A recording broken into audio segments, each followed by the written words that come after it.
Welcome to Happy Times and Places, a positively inclined Doctor Who episode commentary podcast. I, Toby Hadoke, ask a friend to choose a Doctor Who story. I then watch it, try and tell you some facts and jolly you along, but also see if I can guess what my guest's favourite thing about each episode is. Hello, my name's Stephen Hatcher. I'm the coordinator of the Hoover's Doctor Who group based in Derby. And for the last 11 years, I've been the organiser of the Hooverville convention. Toby, what I've got for you is the Sea Devils. Well, it's been a long time under the sea for me, because I have been watching the Sea Devils sort of on, I think, two episode batches over a couple of very, very exciting weeks in the world of Doctor Who. So I started watching this because the Legends of the Sea Devils were in the air. Literally, the story, The Legend of the Sea Devils, was on air. And by the time I finished, so actually there's been quite a gap, hasn't there? We've got a new Doctor Who, an old Doctor Who, and Doctor Who is all over the place, and people are talking, in great many cases, often a lot of nonsense about it. But it's great. I put on Facebook the other day, I dipped into Doctor Who Twitter, and then 4 seconds later decided probably won't be doing that again. All I would say, I guess, to people is, don't worry, it'll be fine. Anyway, I've actually been, one of the reasons for the delay with this is because I've been writing an Indefinable Magic, and the quite time consuming at the best of times. Indefinable Magic is another strand of these podcasts if you're just dipping into this one. Yeah, it's spent quite a lot of time on it, and I'm still not sure it's right. And I disappeared down a rabbit hole of all sorts of thoughts and ideas, and then realised, the people who are watching the Sea Devils alongside me have got the last episode I watched, which means I better watch the other two. So this is what I'm doing. So this is very close to the wire. It's almost live. I should do a live stream once I've worked out how to do that. Right. Anyway, we did actually once, I was talking to Dan Hall when he was in charge of the DVD range, and it was convivial. It was a sort of dinnery type thing. And I suggested doing a live commentary, on stage or something like that, in front of an audience. And I think he rang somebody up and said, yeah, let's, or made a note of it or whatever. And it seemed like something I'd made as an off-the-cuff suggestion might happen. But actually it never did. I mean, they've done them at conventions and stuff, but I meant for a DVD, because you feed off the audience and stuff like that. But I think you do get a slightly different product. And as I say, you can do those at conventions. So you should really do on a disc what you can't do at conventions. Anyway, why am I? You don't. Why? What's that? Who cares about that? Why am I talking about that? Let's talk about Doctor Who and the Sea Devils. We're going to watch from the beginning, and we're going to press play or select or however we're going to do it on episode 6, beginning in 3, 2, 1. So I gave you some Martin body facts last week, but there's another one that's lingering in my head, and it's something about. Oh, it's something. And when he tells me, I'll go, oh yeah. But I might have to email him after this. That's Ian Hogg I'm talking about. Josiah from Ghostlight, who is a friend of Martin Body, who plays Walker, the annoying politician, in this. But this is, so Captain Hart here, Edwin Richfield, Mestor. He's also in 2 of the Quatermass films. Lived not far from me when I was growing up, but I never had the pleasure. I think he popped that. Oh, now that's different to the cliffhanger. That's a different shot. I like the way he smacks its head against the wall. Oh, Pertwee, you are so good at fighting monsters. Oh yeah, that's the good thing of. That's the lovely gag of. I wish he wouldn't go, and it's not quite. Yeah, it's. He'd have been very good in the pre-title sequence for Rise of the Cybermen, wouldn't he? Where he lets one side of his mouth go. Um, the master looks quite sort of dwarfed by them as well. So either they're very tall, or maybe Delgado wasn't hugely tall. But I love the gag of Pertwee dispatches two and goes, well, that's taken care of those two monsters, but he hasn't. Will you never learn? He hasn't noticed the one behind him who knocks him out. I love all this footage of the Sea Devils, and this is what you want. And this is makes a virtue of the tease early on.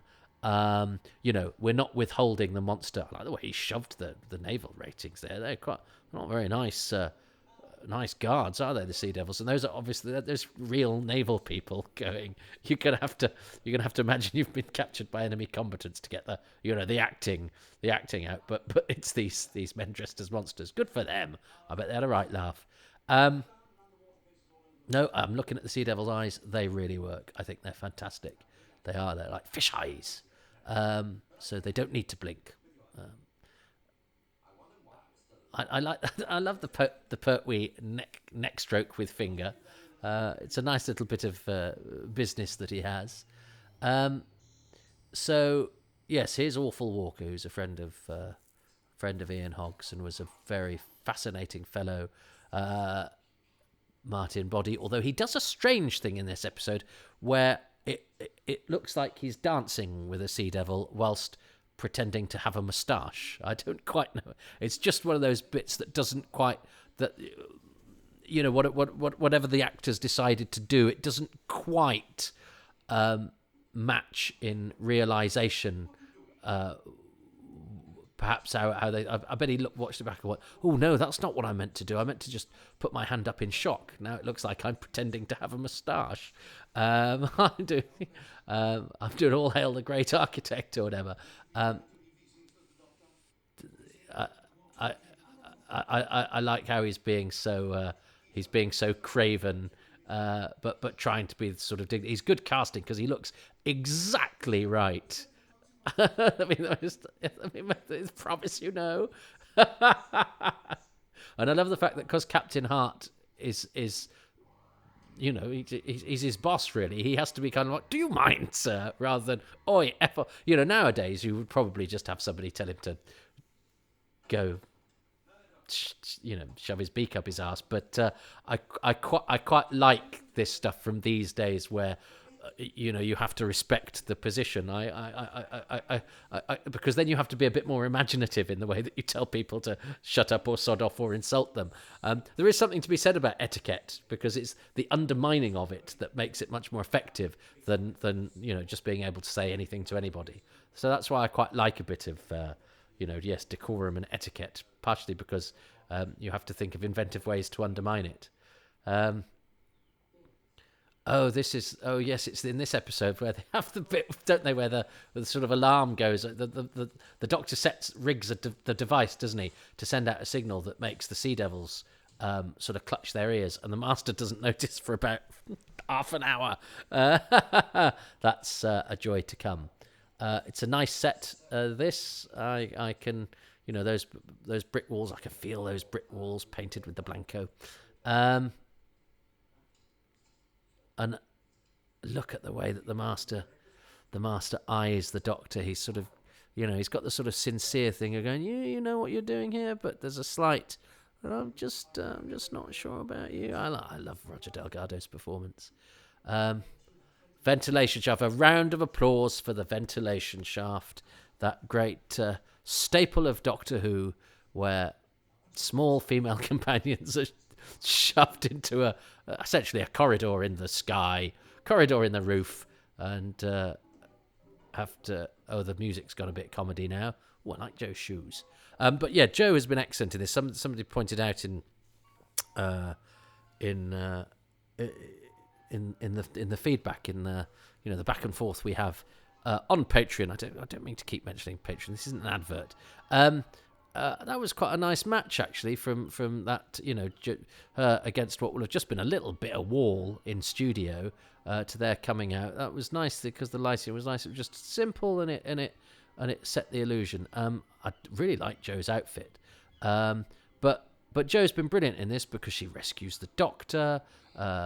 She does the bit where she gets the boat off Robbins, and she's capering about the base now.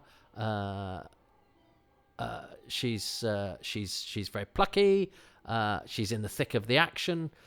Great story for Jo. Katie Manning is adorable. And forget this. Jo is, I think, because Jo is such a good character, but it doesn't seem like she's not as big a character as some. The Second Doctor is a great character, and it's a great piece of character acting. But Jo, because the performance of Jo is not quite so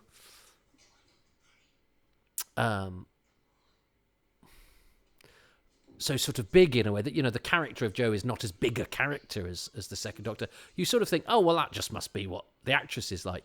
But actually, I mean, she doesn't even talk like Katie Manning. They don't even have the same timbre of voice. It actually is a character performance. It's just it's so good, it's so complete, but without being showy. And I don't mean that Troughton's showy, but that is a big characterization that Troughton does of the sort of overgrown schoolboy. Whereas, and Jo has lots to recommend her as a character, but it's not like she's not putting a hump on, or she's not putting on an accent. Although she, as I say, she is putting on a voice, but it doesn't seem like she is. So you sort of think, oh, Jo and Katie Manning are actually the same, and they're not remotely. Well, no, they are a bit, but it is very much a characterization. And I think we forget that, or I forget that sometimes. Just because Jo is, Jo doesn't come apart at the seams ever. She's absolutely. Oh, this is the bit where there's all this going on, and it's really brilliantly filmed, and the nice cutting.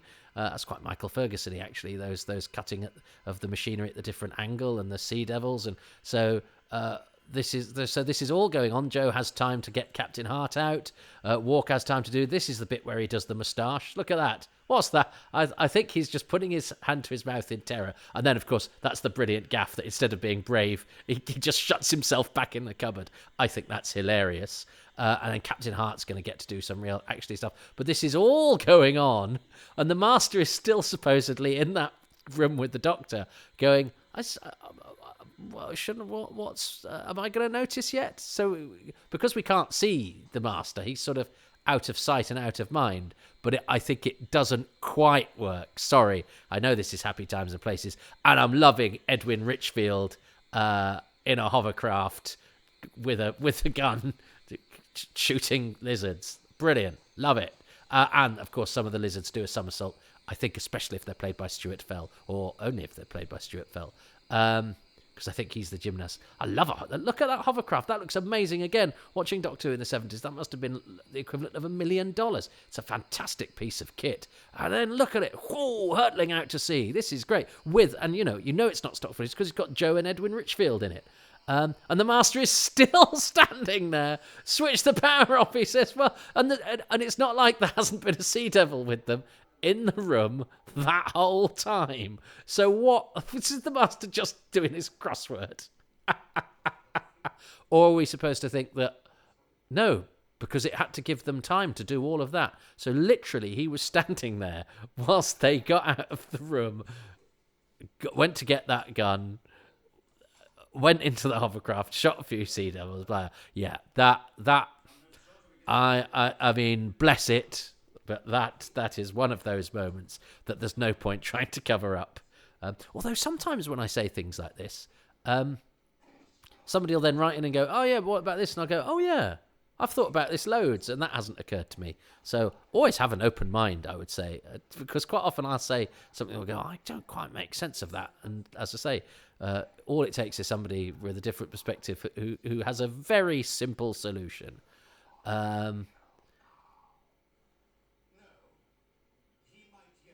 And there's actually some nice humour in that he spares the Doctor. He says he might well prove useful, but and of course that now in certain dynamics that would just be bad writing, because you go, well, what he, of course you'd kill your arch enemy who's the only person with the wherewithal to destroy these creatures. Oh, he's got a couple of little buttons on his cloak now on film, the Chief Sea Devil. I'm sure he didn't have those in studio. His cloak's marvellous on film. Actually, I think that's quite a funky cloak on film. I don't think he's quite as well dressed in the studio, the Chief Sea Devil. But the Master sparing the Doctor on this, of course, is a great joke because the Doctor knows how to use the equipment and the Master isn't quite sure. But he's sort of going, no, keep him alive. It might prove useful. Ha ha ha. Now, this is all... I mean, I shouldn't like this. I like things that are cerebral and clever and satirical and work on several levels. I do also quite like soldiers charging about with guns, shooting monsters. I'm sorry about that, everybody. That's cracking. But I know it's... I'm not a violent... No, it's all right. I like watching, things like this. It's Doctor Who. I'm not going to apologise. And when one falls off a roof, I like it even more. And I think that's going to happen. Yeah, because I always worry that he's going to hit that girder that's sticking out, or whatever that is. You go bang, and I mean, that's a fall, but that's also a fall where if you don't time that right, you hit a girder. And then I quite like the fact that it does a sort of death grimace, a death squirm as you see it land on the floor, which is obviously a cut from a different angle, but it's just little bits of attention to detail to make the action, rather more fun and funky. So there's all these sea devils dying horribly. I like that one that sort of fired on the floor in death. And I remember in the book, and I remember Doctor Who magazine... because it's the Chief Sea Devil that dies here, I think, isn't it? Because this is Myers.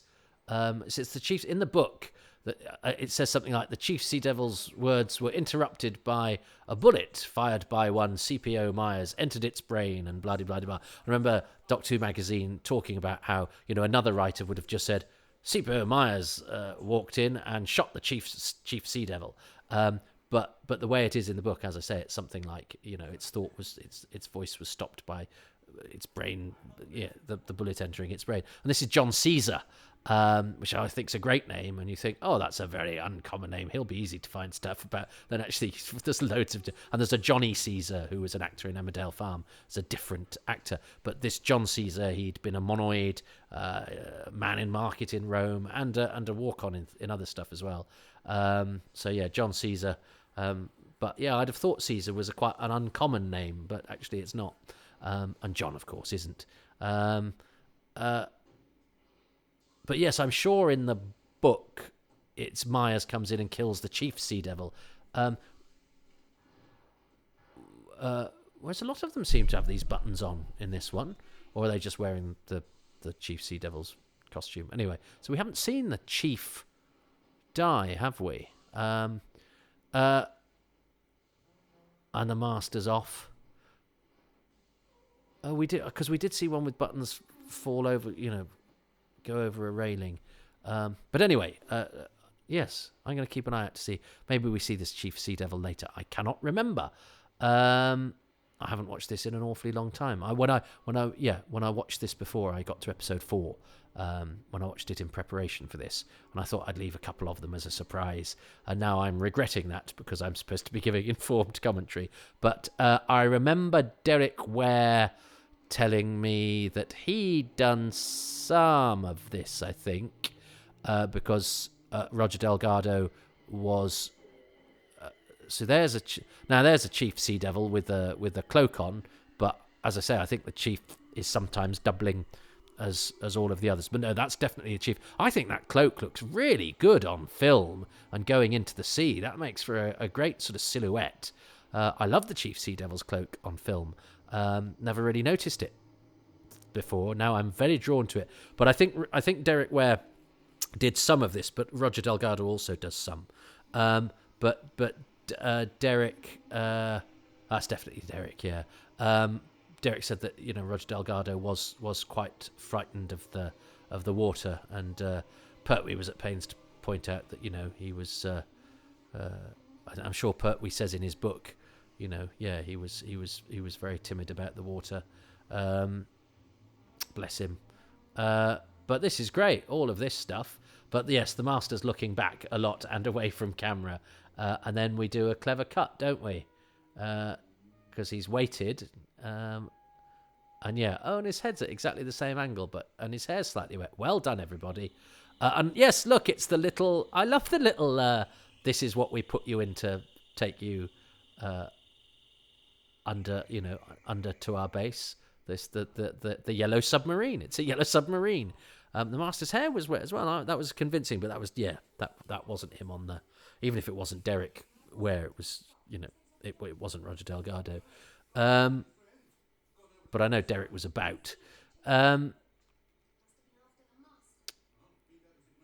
So the Doctor and the Master get recaptured away from the base. Of course they do, because they get taken down. And of course the Chief Sea Devil is still alive, because they've got all that stuff to do back in Sea Devilsville, beneath the sea.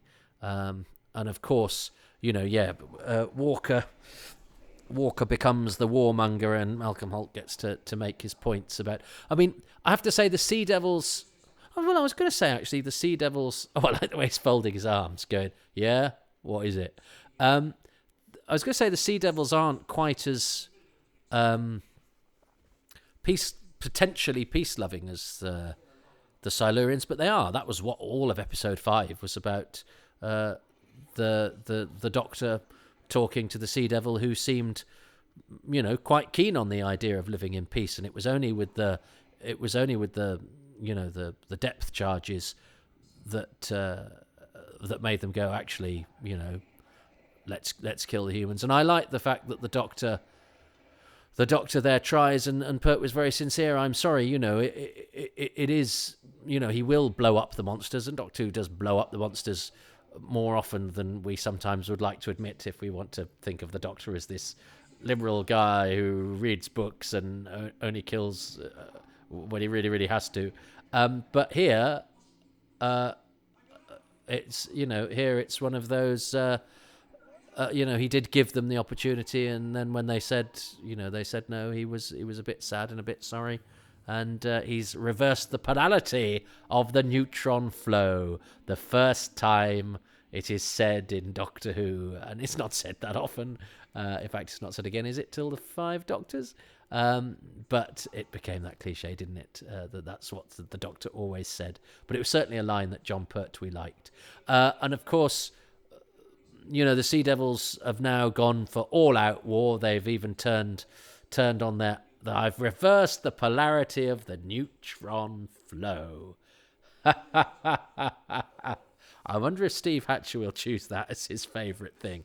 It is just one of those lovely things of Doctor Who, isn't it? To a certain strata of Doctor Who fans, quite near, nerd core, core nerd. We know reverse the polarity of the neutron flow, not just that it's the line in the Sea Devils, but it's the line that, John Pertwee talked about and Terence Dix talked about, and it stands for a certain little thing that makes us give a little grin in Doctor Who lore, if you like. And isn't the Doctor very brave, going, well, I'll blow us up for the greater good? Have I talked about Alec Wallace? I don't know if I have, because there's so much to talk about this. Alec Wallace playing leading telegraphist Bowman, who Michael Bryant, I'm sure, thought of as very good at operating a radio, because he's also Warner in episode 1 of Revenge of the Cybermen, where that's pretty much all he does, is sit at a desk and talk through talk to somebody at the other end of a line, listen to incoming information, and talk to somebody. So he does a couple of Doctor Who's, and they're both Michael Bryant ones. Very nice when a director likes you and uses you more than once. Why I hope you poisoned them.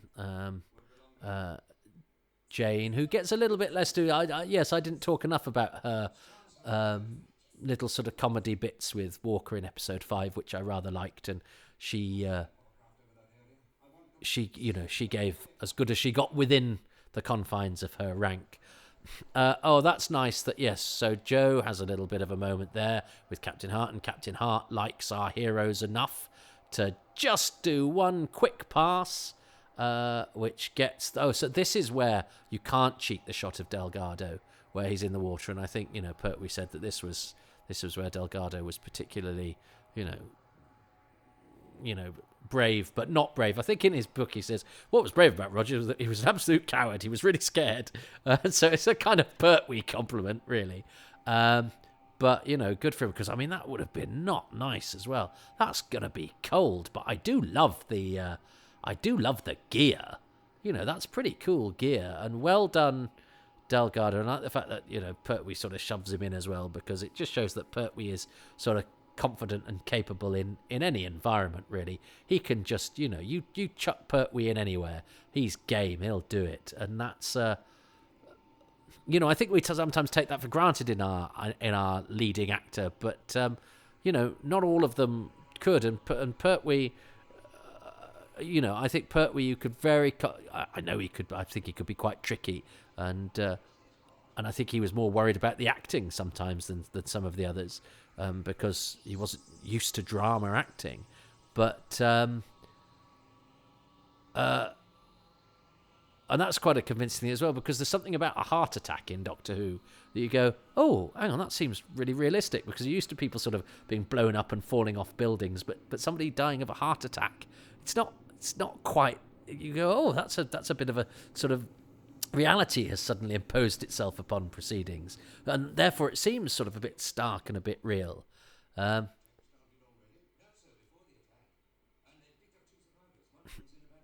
Yes, and this is a nice. Now we know that that's not that's the Master and not the Doctor, but we still get the drama because Joe doesn't know, so it gives you leading actress a bit of acting to do. Now, even though the pressure's off for us because we know it, it still feeds into the drama and the emotion. It's lovely. It's lovely.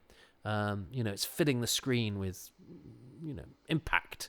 So yeah, we've seen the Master collapse, which. Because it's the Doctor that's blown up, so they didn't have to drop the depth charges. So actually the Doctor could have sort of had his cake and eaten it. He could have escaped and let the Navy blow them up. And apparently I know that a lot of the naval guys liked Edwin Richfield, because I think he knew what he was doing with the ACAT gun and all of that.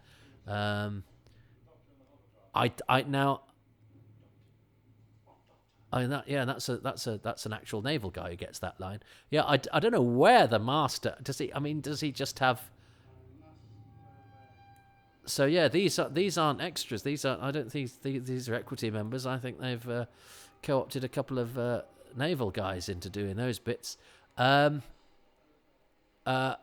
I don't know where the Master... Does he just have a couple of masks in his pocket in case he needs to shove one on somebody's face? I mean, it's one of those things that we just sort of go, let's pretend that silliness didn't... But, I mean, it's a key element to his escaping. But you sort of go...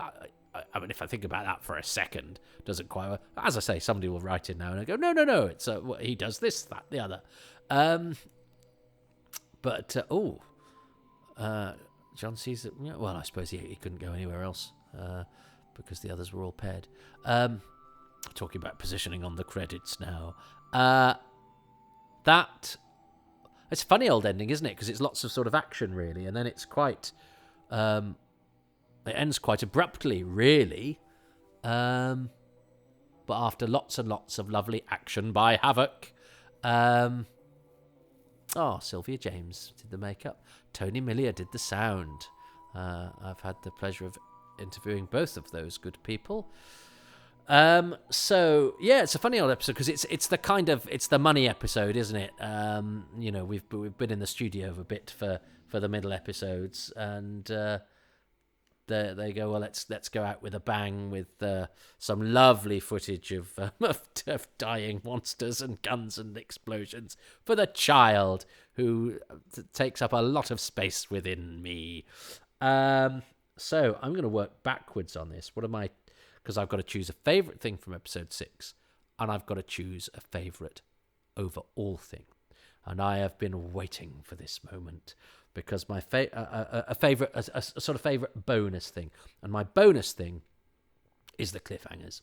I think the cliffhangers in the Sea Devils are all excellent. The first one, I think, because received wisdom, the way that we're wired to expect these things is, oh, it'll be a close-up of the monster's face, and you actually get that before the cliffhanger, and then you get this sort of trick cliffhanger where if you think about it for a second, you go, oh no, that's Declan Mulholland breathing heavily, but it's really well shot. It's sudden. It sort of crashes in, and it's basically a man staggering towards the room the doctor's in. But the way that it's done, and if you're a kid, you know, you might go, oh no, I think it must be the guy, and you then give yourself bonus points as a kid for working it out.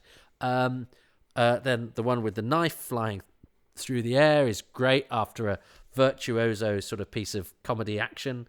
That's really well done by the two leads, who you can absolutely watch doing that stuff all day. And then you get that knife thrown. It's that's brilliant, really inventive piece of camera. Episode 3? Episode 4 is episode 3 is the Sea Devil rising from the sea. Yes, please. What an image. You got the minefield there as well, so the Doctor's cut off because you got the Master up there, the cliffs, the sea, so it's making use of the location. It's an iconic image. It's a wonderful creature design. Beautiful, gorgeous, and it's beautifully shot. And then episode 4 is just, so simple, so brilliant. Joe sticks her head in after... actually, Edwin Richfield deserves some credit as well, because he does grim face very well. That's a certain acting thing that you have to do occasionally, grim face. He does grim face very well, and then Joe goes in and... Whoa. And then episode 6 is, Doctor threatened by a monster, but it just, again... episode 5, sorry, but it's certainly the weakest of them all, but it's still a really good... It's a tip-top example of its kind, and that's partially because the base constituents are so good. So my bonus thing is the cliffhangers, which leaves me episode 6's favourite thing, and I think I have to say just the action. The fact that they give a lot of this episode over to lots of inventive ways of Sea Devils blowing up and somersaulting and falling off things, and it's as I say, it's the money shots, it's the action-packed finale, and that's exactly what they go for, and all the smoke on the beach and all of that. Love it. So Sea Devil deathy actiony action by Hadoke, but with added lizardry. Is my favourite thing for episode 6, and part of that is Edwin Richfield being so good, charging about as Captain Hart. I like Edwin Richfield. He's I'm not sure I've mentioned him enough during the commentary, because again he's he's one of those actors that could just do that stuff that so well that we just sort of take for granted, which is why it's such a blissful landscape to cross all of this 70s television. I love it. It takes me to a happy place. Let's see if it's taken Steve Hatcher to a happy place. What's his favourite thing about episode 6, and what is his bonus thing? For the final episode, episode 6, I'm going to pick on something again that is there all the way through the story. The absolutely fantastic cast that Michael E. Bryant put together for this story. I've already mentioned Clive Morton as Trenchard, Edwin Richfield as Captain Hart, Donald Sumpter as the submarine captain, Royston Tickner as in a very small role as the boatman who takes them out to the sea fort, to the castle, I beg your pardon, at the beginning. Fine actor Royston Tickner, who was in so many programmes in the and films in the 50s, 60s, 70s. He was an ever-present, it seems. Another one, a similar status, Declan Mulholland, who is one of the very short-lived men on the sea fort who is attacked in the Sea Devil's first appearance in the story. Declan Mulholland, of course, who later went on to be, or to nearly be, to not quite be, the original Jabba the Hutt in Star Wars. He played the role, and then his scenes were cut out. Poor Declan Mulholland. But there we go. Towering above these, of course, is as I've said before, the mighty Delgado, who is at his absolute peak in this story. He is sinister, he is manipulating, he is funny, sitting there watching the clangers. Terrific cast all the way through this. Now, my extra little thing that I've come up with is, I think, quite an obvious one, really. Malcolm Clark's music.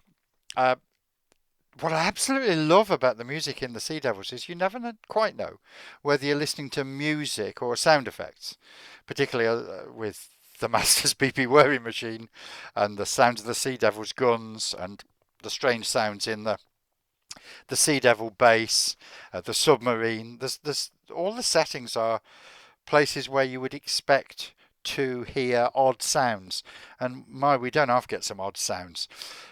But are those odd sounds what our characters are hearing, or are they part of the music? You're never quite sure in this story.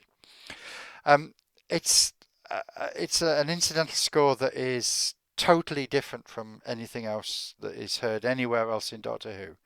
It's instantly recognisable, and it's absolutely wonderful. And those are my things from the Sea Devils.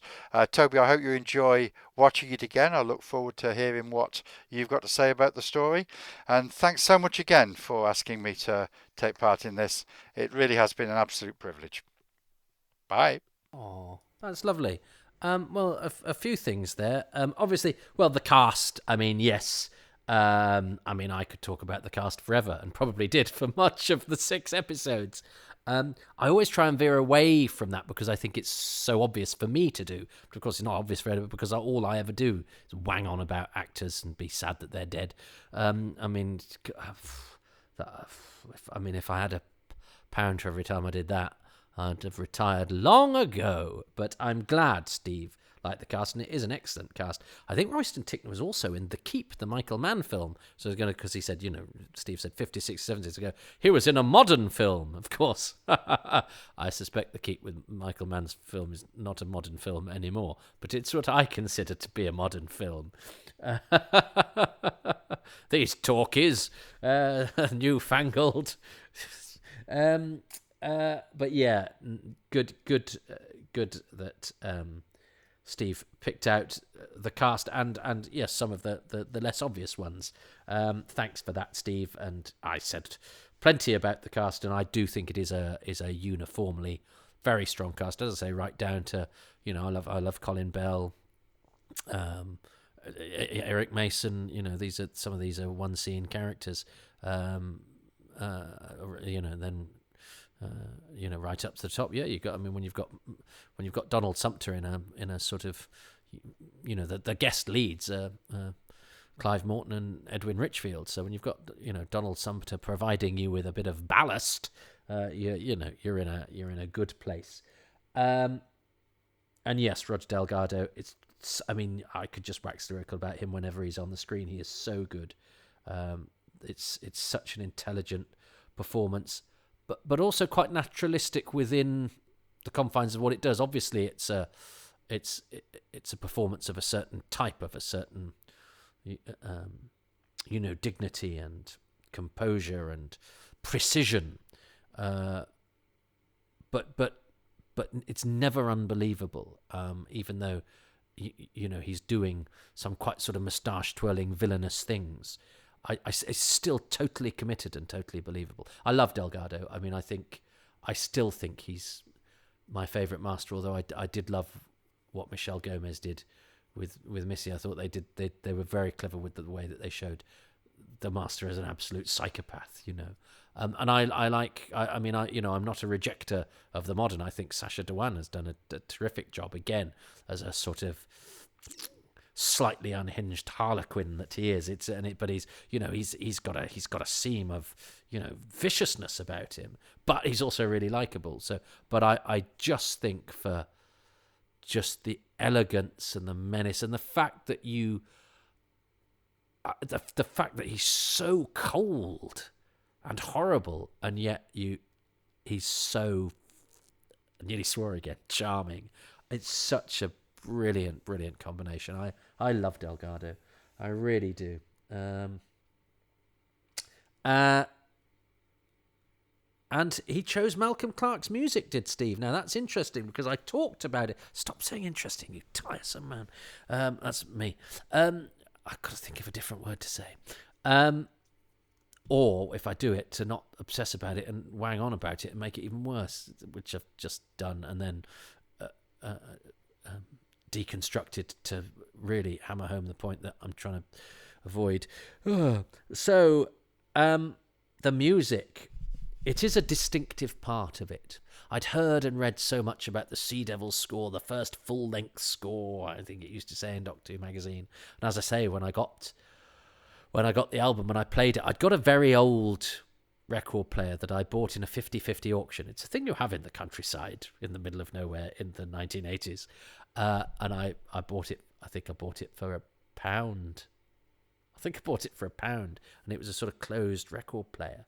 But it had it when you turned the volume up, it sort of went, and actually the turntable didn't go around. And then a friend of mine who's clever, a sort of handyman, so he's older than me, but he used to come and do odd jobs for us. But he befriended me, nice, very nice chap, still a friend, Derek. He just said, "Oh, just put some margarine on it," because I was like, "I bought this thing and it doesn't work." And put margarine on it, worked fine, but because it went when you turned the volume up, and it stopped making that noise when you alighted on where you wanted to be. When I put the needle on, and I went, I thought, oh, there's something. No, it's the speakers. That's a malfunction. I didn't for a second think it was music. I thought it was on at the wrong speed because this one had 16 and 78. I think I might have said some of this in earlier episodes. And it is quite a. I've actually been doing it. We were lounging around the other morning, and I started going.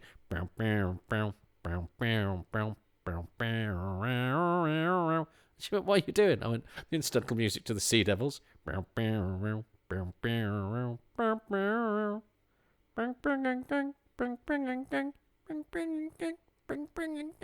But actually, within there was some bits there that I pointed out, wasn't I, that were quite sort of bubbly, and they do have that sort of slight strange echo. I like the bit that goes boom, boom, boom. That it is, it is evocative of the bottom of the sea. It's an intelligent. It's not just random noise. It is trying to suggest the sort of inky depths and the echoing of the chambers that the Sea Devils exist in underneath the deep dark ocean. And I think it really works so much better within the story than it does as a record. And of course it does, because it was designed to be incidental music for a television programme, not something a teenager should be listening to in his bedroom, which should have been altogether funkier and full of a bit more loving. And yet I didn't choose it as one of my things, which maybe speaks volumes, but maybe that's because it had kind of, its place in my psyche is it's that racket on that record, and it's always through that filter that I take it when I'm watching the story, because I do think it works. When I've thought about it here doing this, in the moments where it works in the stories, I think it works very well. But I didn't choose it, and the proof of the pudding is in the eating, and I'm not unhappy, as I sometimes am with my choice. I think I like Walker's mouth. I like the cliffhangers. I did the first thing I thought of when I thought, what do I love about episode 6 is squirming, falling, tumbling sea devils on a beach. And all the things I chose in the previous episodes I'm more than happy with. So I'm sorry, Malcolm Clarke, because it is a special, it is a bit of a landmark in Doctor Who in many ways, because what it represents to fans of a certain age who experienced it in certain ways. I'm interested to see what perhaps younger fans who, just come and watch the story, as does the music to the Sea Devils, hold any particular, have any particular emphasis for you, or is it just a score like any other? Because it is slightly, it exists within its own sort of sphere, really. For I think for my generation, I cannot speak for my generation, but I as when I do talk to people, it seems we have similar experiences. Also, this has been nice, is to connect with Steve. Steve recorded that when this podcast, I don't think I put any out, because I contacted a lot of people, because you don't know how long people will take. So poor old Steve has waited ages to hear this, and I'm in touch with Steve on Facebook. He's a Facebook friend, and So people are sort of contactable, and I'm sure we've exchanged messages about this, that, and the other. But it's actually really nice to connect and remind yourself. Even though we didn't have a conversation here, I'm responding to a video he recorded probably before COVID. No, because these were launched during COVID. But a while ago, when Ncuti Gatwa was just that bloke off saying, well, that wasn't a while ago. That was only 2 weeks ago. But yeah, a while ago when Jodie Whittaker was quite new. But I got a real affection for Steve. They're going, oh yeah, that's really interesting hearing his stuff, and it's nice talking to Steve, even though we weren't actually talking. And it's nice to connect, isn't it? And it's nice to hear other fans being positive in perhaps ways that you might not be. And I was won over by his commitment to what I'd asked him to do here, and the wholeheartedness with which he explained his likes, and I felt kinship with a fellow Doctor Who fan and a very nice man. So we are a community, and I think sometimes because we all connect on social media, we forget that we can connect in other ways. God, that sounded a bit mawkish. I didn't mean it to. I just meant it was really nice to see Steve, and I enjoyed hearing what he had to say, and I like the fact that there are people like that in my life. Who aren't necessarily people that are people I go to the pub with or go for dinner with or phone up for a chat or anything like that. But that but is there, and maybe it's a reminder that we should connect with people a bit more than we do, because that is different to just dropping someone a line or a thumbs up on Messenger or a heart on their tweet. Anyway, before I descend into I can't think of a better word than mawkishness, which is why I used it first time round. So shut up now, Toby. Right. So thanks for watching The Sea Devils. I hope wherever you are is a happy time and place. And it's really exciting being a Doctor Who fan in the present with all the news that's coming out. But this has been a great reminder to me. As I say, this was never top of my list of stories. I've just dipped into a story that was always one that I'd quite enjoyed, but, never write home about particularly. And I have loved pretty much every minute of it. Perhaps not that 2.5 minutes. Well, no, I love the 2.5 minutes of Captain Hart and Joe charging outside and doing all their business. I didn't like the 2.5 minutes we didn't see of the Master just standing there I'll just finish this chapter before I check what the Doctor's doing. Even though I'm standing next to him and there's a sea devil with its hands clasped behind its ears. Oh, I like the way the sea devil recovered, by the way, where it sort of stood up straight and then back towards the door. Anyway, shut up, Toby. It was all great, except for that bit that we couldn't see. But maybe it was wise that we didn't see it. Lots action, great film, fantastic monsters, top cast, the regulars, Pertwee, Manning and Delgado on absolutely top form, a writer with something to say, interesting soundscape, slight different vista for the time period, because the sea and all that naval equipment just really sort of buff up and give a bit of variety to an era that I sometimes worry that I think is all a bit too similar. Michael Bryant, terrific director. So much to talk about. I hope I did in a way that was entertaining and enabled you to enjoy your journey to the bottom of the sea if you've been watching along, or to, press that in wherever you're going if you're listening to this in your car. Enjoy the destination. I hope I've made your journey slightly less tedious than it might have been. Right. Thanks. Try and think of a way to end this, Toby, that means you don't do another tedious monologue where you get to the end of and realise you haven't ended it. The end. All right, that's the end. The end. That's the end of the Sea Devils. Go away. I'm getting into my hovercraft and I'm sailing into the sunset. Thank you ever so much for listening to Happy Times and Places, which is presented by me, Toby Hadoke. This episode's special guest, Steve Hatcher, is on Twitter at Stephen with a PH _ Hatcher, And among his many talents, he is the organiser of the Hooverville Convention in Derby. And if you've never been, really do avail yourself of the opportunity. And he does the Big Finish days as well. Always terrific events, very well run, with a lovely atmosphere.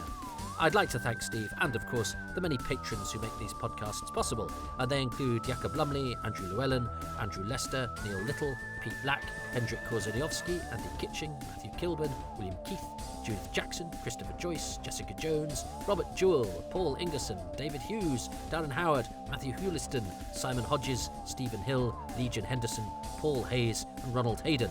The music is by Dave Gates and the artwork by Dylan Patterson.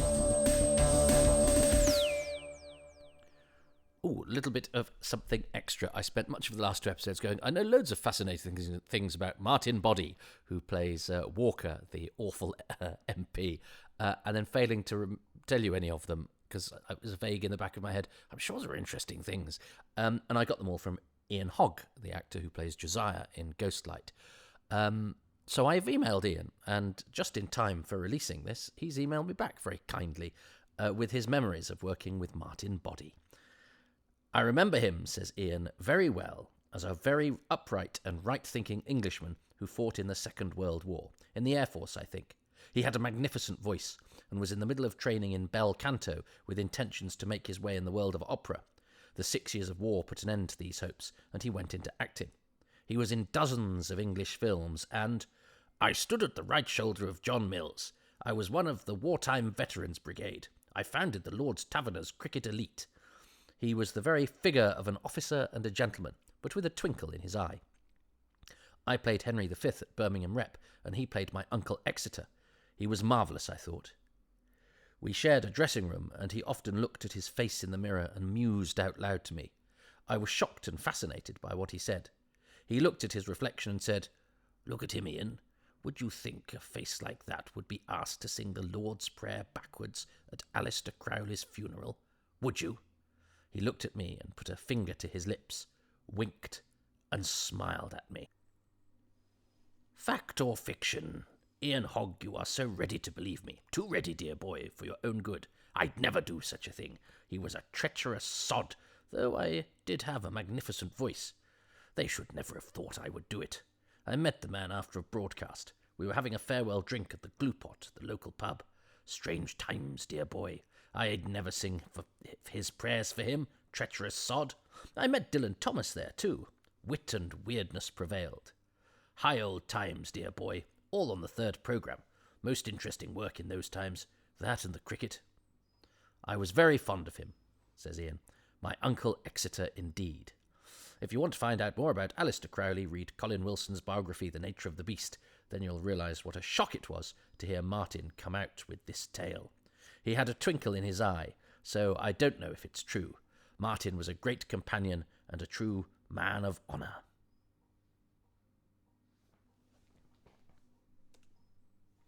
So there you have it. I thought the story was that he sang at Alistair Crowley's funeral. The real story is that maybe he was asked to because he was such a fine singer. But as Ian says, fact or fiction, nonetheless, jolly and nice to remember Martin Body. Oh, well, that was the Sea Devils. If you enjoyed that and would have liked to have heard it 6 months ago, then become a patron.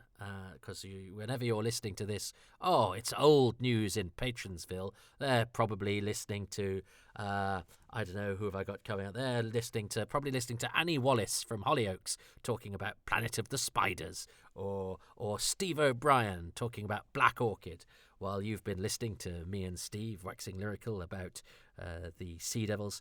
So go to Patronsville, which is at www.tobyhadoke.com/ No, that's not true at all. That's my website address.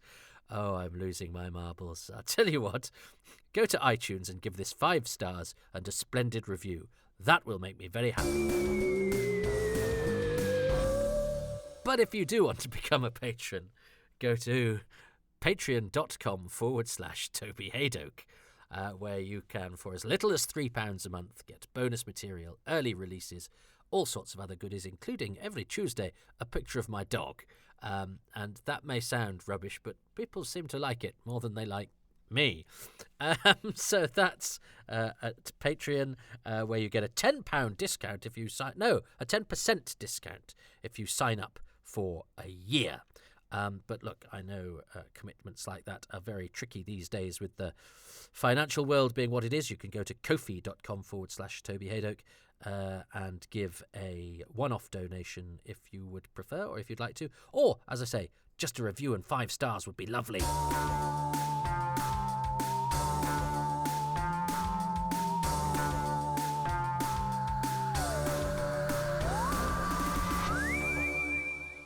Perhaps it would be better to make peace. Great voices. I love those. I really enjoyed that. I hope you did too. It's a real... There is something to be said. I think I'm being all meaningful because I've just... Or smug because I've run 10 kilometres and I'm feeling a bit peppy. But I think it plays into, doesn't it? The thing about watching a story with positivity in mind. Because I think I'm so prone to it. I was talking to a friend about this the other day. Well, actually, one of the patron who I was asking for a little advice. Hello, Guy, about how we approach stuff. And he said, you always say you're a glass half empty, Toby, but you try and spread a bit of happiness, and it's true. But I think sometimes it might be, oh God, being positive, all happy clappy. I'm not at all. I'm always fighting against my natural inclination to be pessimistic. And I think in the back of my head, I'm hugely pessimistic. But I think there's no point in transmitting that to others because that just brings them down. And I actually think, watching these Doctor Who stories, looking for the joy in them, has greatly enhanced my view of them. So, yeah, I'm hoping you're enjoying that. I mean, I could tear them all to shreds if I wanted to and have great fun doing it. But I've enjoyed the fact that even though I've been talking all the way through them, but I think I've enjoyed the Sea Devils, and I've recently done the Dominators as much as I've ever enjoyed them in the past. And that's maybe as well because I'm checking in with a mate, before and afterwards too, and it connects us to people. Oh God, this is dreary happy. Sorry, I'm gonna go and nip over to GB News now to see what everyone's moaning about, just to remind me that actually the world can be pretty grim. But if we could make this corner of it all right, then I think we should. Even if it, I was going to say, even if it's only in the post-credits bit. No, the post-credits bit is usually just a little bit of fourth wall breaking and moaning in it. Anyway, there we go. Hope you're well. La-di-da. I'm going to regret this. Oh! Bernard's heard somebody at the door. I better go and see who that is. And on that cliffhanger, ta-ta. Shush, Bernard.